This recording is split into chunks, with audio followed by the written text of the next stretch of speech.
everybody, welcome to another Work It Wednesday through Dressage Addict and their Rider to Rider support mentor scheme. It was show day here yesterday, so lots and lots of plats and silly hats. And now from this picture it would look like we had the best day. And although I achieved the goals that I set out to achieve, our scores don't necessarily reflect how good the rosettes look. So we're going to take a look at the sheets and I'll talk you through what I do when I get a sheet back to get the most out of it with regards to my training. But first I am just going to summarise what I would do. First, look for the highlights. Did you sneak any 7s or 8s that you don't normally get? If you did, pat yourself on the back. Wonderful. Then read the overall comment, because this gives you a picture of how the judge was feeling. Like, if the scores are low but the overall comment is good, then the judge clearly enjoyed the test. Look at where your lowest marks were. If these are where you're looking at your training, then that's fine. You know you're working on those. Consider the test in relation to your goals. Like, if your goal was to go and have a relaxed test and you haven't got any comments of tension, then well done you. Rewatch any parts of your test where you read a comment and you think, well, I didn't feel that. Rewatch it, because chances are what was visible is not what you felt. Check your result against everyone else's. Maybe the judge was just marking low that day. And then choose 3 things that you want to work on going forward. So first up is Freddie in the Novice 37A. He needs 2 more scores to qualify him for the Novice Area Festivals. So I needed to get 60%, so that was one goal, and I've had to crop the final score off so that you can't see who the judge is, because this is nothing personal against a judge, so I don't want them named.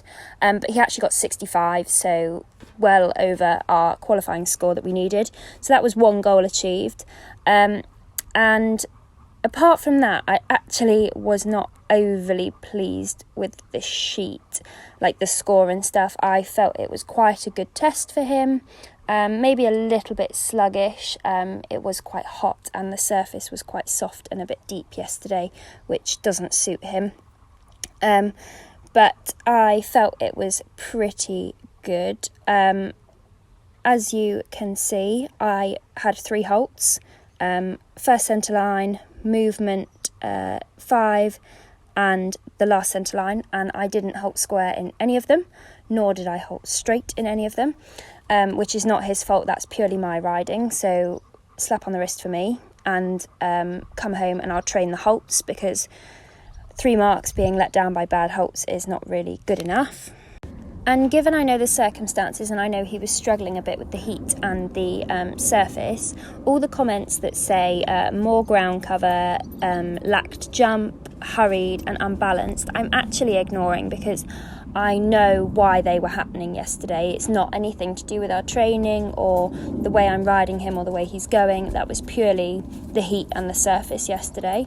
So as much as those marks were justified and the comments are justified, that is what was going on.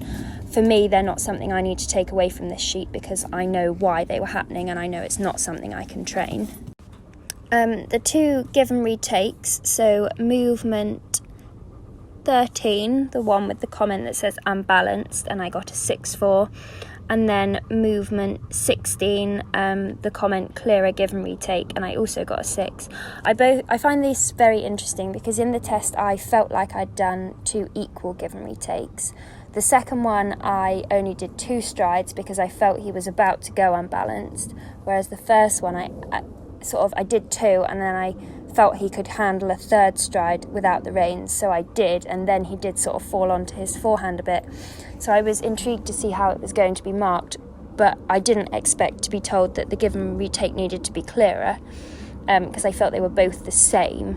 So I went back to have a look at the video again, and it was kind of a bit of a wake-up call, in that just because I felt it was a certain way doesn't mean that's what it looked like, and the judge was perfectly right, and the second one wasn't as clear. And they were both a bit unbalanced, but like I say, I'm ignoring that. So I'm going to work on my give and retakes at home to make sure it is always clear to the judge that I have done the give and retake, and it's gone up the neck rather than the hand going down and me tipping forward. Next up was Fred's elementary freestyle to music. So the free walk, point number 2, I totally agree. He just didn't really stretch, didn't push in the walk. The free walk was just a bit rubbish, so totally agree with the 6 there. Again, not training, just I didn't ride it well, he was tired. So slap on the wrist for me, and think about it more in the next test. It's not something I need to train, but I'm going back to this venue on Monday, so I need to remember to ride it better. The medium trots, they're always our downfall, so I'm not too disappointed, because with the surface, he struggles to push anyway, so if I ask him to push on a surface that's not really giving him much to push from, chances are he is just going to run across the diagonal, which is exactly what happened. So totally understand where the judge is coming from there. The leg yields I had to go back and watch. I actually felt like they were much of a muchness both ways, as in the left and the right, but clearly the leg yield left didn't look as good. And when you watch it back on the camera, you can see that the first leg yield left was not quite as good as the leg yield right and the second leg yield left. So again, I see where the judge was coming from with those marks. The working canter left 15-metre circle, this was really disappointing because he can do those in his sleep, but my left circle comes quite near the end of my test. And to be honest, he was just so tired, and when he's tired, he tucks under. Brings the contact deep, so totally understand that.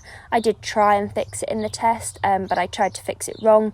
I should have tucked my little fingers under and brought my hands closer together just to close the bit in his mouth and lift it up a bit in his mouth, but instead I just got a bit handsy and started lifting my hands up, which only pushes him deeper. So bad riding from me, but also tiredness from him. So from that, I'd take away I need to get him a bit fitter, be doing a bit more work at home, keeping him going for a bit longer. I actually try to avoid training in the heat because I'd never feel like it lasts. British summertime seems to appear for a week and then disappear again. So for me, it's not worth acclimatising him. And I'll just accept that on hot days he might not be as wonderful. And also practice lifting the contact, so going round and doing, say, half a circle in a slightly lower frame, and then using that tool set just to lift the contact up, so that when he does go deep in a test, I have the toolkit and I've practiced the toolkit just to lift him back up, so the nose is back up on the vertical. And the simple change, not straight, I am absolutely kicking myself. I was a little bit behind the music there. So I do my simple changes on 2 half 10-metre circles. So half 10-metre circle, simple change on the centre line, and then a half 10. And where I was a bit behind the music, I just rammed the simple change in early, so he wasn't straight and it wasn't a great simple change. So bad riding on my part, but I haven't ridden this test before, so it was nice to just get to the end, and I'll have more practice next time. On to Jazzy's Ellie 57. For me, the highlight here is there's no comments about tension. That's what we were aiming for yesterday. I just wanted me and her to stay relaxed. I actually felt there was a bit of tension, but obviously it wasn't enough to be visible, so big win for us there. The overall comment I liked, it was obedient, she was behind the leg, she was a bit lazy, and I'd like her a bit more connected, but it was a bit hot. The surface wasn't great, and I can continue making excuses, but quite frankly, we need to train better with this. So that's one thing I put down as my next time. We need a better connection from the back end to the front end. Error, of course, from me, quite frankly, a very low point and an unacceptable one, because I always learn my tests off by heart, and I purely got distracted of what was going on outside the arena rather than being focused on my test. So that's my next goal for my next competition. Stay in the moment, stay focused on what I am doing. There were a few things that I didn't feel, so the quarters trailing in the leg yields, I couldn't feel that, but when I watched it back, totally agree. Quarters trailing at an unacceptable level, so fine, I'll take that. So we'll come home and we'll train the leg yields, because there's no reason for us to have quarters trailing. I was also pleased with the 2 medium canter comments. So the 6 on the forehand was the first medium canter. I really wasn't happy with it, and I was like, that's not good enough, we need more. So we then did a change of leg and did it again, and then I get a 7 with the comment better balance. So that was really nice that my feeling in the test reflected what the judge was seeing, and I managed to make good improvements and get the scores up. The last comment, abrupt and not square halt, that's something we're already training, so don't mind getting a low mark there, but just frustrating that we've been getting better in training and we didn't carry it over into the test, but hey, that happens sometimes. So for me, the highlight here, as I've just said, we've been working on our halts, so to get a 7 for both our entry and exit halt, that was the highlight for me. Apart from that, I was a bit disappointed with this sheet, to be honest, because I felt the collectives were going to be a lot higher than they were, but that's just the way it goes sometimes. You have to get on with it when you're disappointed.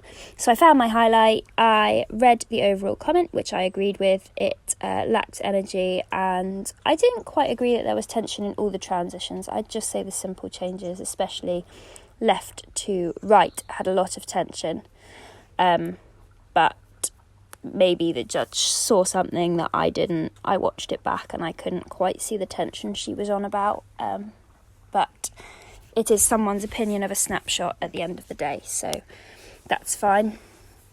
Same with the simple changes. Again, I felt the left to right was nowhere near as good as the right to the left, so slightly disappointing to see those marks the same, but when you watch it back on the video, they don't look as different as they felt, so kind of understandable there. A bit disappointed with the fact that we got a tension mark when our goal was to have reduced tension, although I think that was more due to the fact that I was focusing on the music and keeping in time with it rather than focusing on relaxing her, and I can get a bit too strong in the contact, which she doesn't like. I have to learn to let go of her a lot more, and make her find self-carriage, otherwise I do increase the tension. I haven't managed to check the results, but I am interested because for me, this and Freddie's were both low freestyle marks, so I'll be interested to see where they came in relation to everybody else. Slightly controversial one here. The comment, nice use of the arena, I thought was really lovely, but I find it quite confusing to then look over at the choreography mark, which is described as the use of the arena, and see it down at a 6.5. For me, if there's a comment that says something's good, I expect that to be reflected in the mark, so a little bit confusing there, but hey, what can you do? You just crack on. Nice to know she thought the floor plan was good though. So again, you can see the leg yields with the quarters trailing, so that goal from training in the previous test is going to carry on for this one, so we're definitely going to do a lot of work on our leg yielding. And then I'm not too worried about the ground cover in the medium. Again, with the surface, that's fine. Reducing tension in the transitions, that will continue to be our goal because clearly we haven't quite established that one yet. And I want that left to right simple change to feel as good as the right to left one, because even though the judge thought they looked the same, I'd like them to feel as good as each other, and hopefully if we can get them feeling a bit better, the marks will come up. I will upload the 4 tests to YouTube so that you can go and watch them if you're interested in seeing the tests in relation to the comments. Please no judging, they weren't my finest, but I was pretty pleased with the ponies considering the surface and the weather. If you would like me to help you go through your recent test sheet, I know a lot of people will be thinking about doing their filming for next month. If you'd like any help looking at your sheet with regards to what you should be looking at to improve for next time, then do please get in touch. I'd be more than happy to help you. I hope this little insight into how I use my sheets with regards to my training has been helpful. I think sometimes we're all a bit guilty of just looking at the sheet, putting it aside and carrying on, when actually they're your most useful training tool to improve on for next time. But don't forget, all judges have different opinions, so it is just a snapshot, 5 minutes worth of all your hard work, so don't take judges' comments to heart if you're not that pleased with them, and just remember to use it as training.